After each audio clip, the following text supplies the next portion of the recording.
After a Monza weekend to forget, Ferrari will be looking to lighten the mood this week as Formula 1 heads to Mugello for the first ever Tuscan Grand Prix, which happens to be Ferrari's 1000th race in the sport.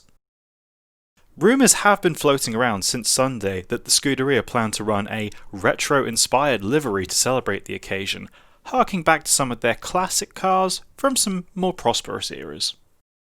Here at LiveryCentral, we came up with a few concepts of what this car might look like, and given how accurate we were with our Alpine concept last week, maybe lightning can strike twice.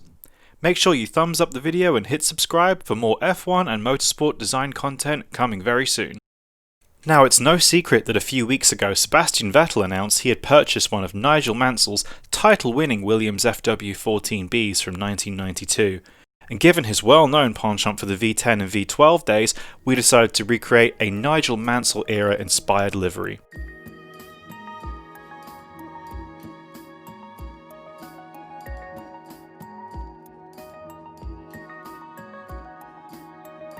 These cars are often considered some of the most beautiful F1 cars ever made, and the black detailing really helps to emphasise that scarlet body shape on the 2020 machine.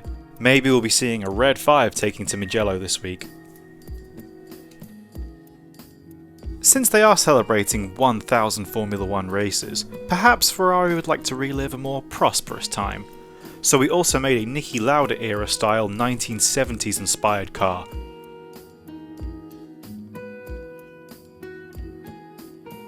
With the white trim, Italian tricolour and large blocky numbers, seen as recently as 2017, this would be a welcome and familiar return to the grid. The silver metallic wing elements and ornate driver names would also really remind you of those winning times.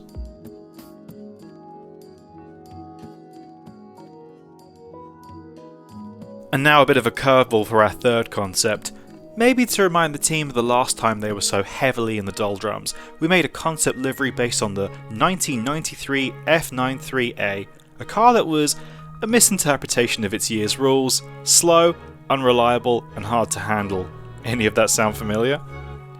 But given this car's untraditional white flair, for their 1000th race, maybe Ferrari would like to focus on the good times instead.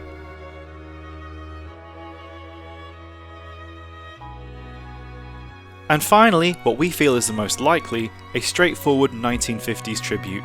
Rosso Corsa, big numbers, not much else. Harking back to the days before big branded sponsorship and tobacco money ruled the roost, and when aerodynamics were for people that couldn't build engines. Based on the rumours, we imagine this is going to be the most likely one to be featured this weekend, so keep your eyes peeled.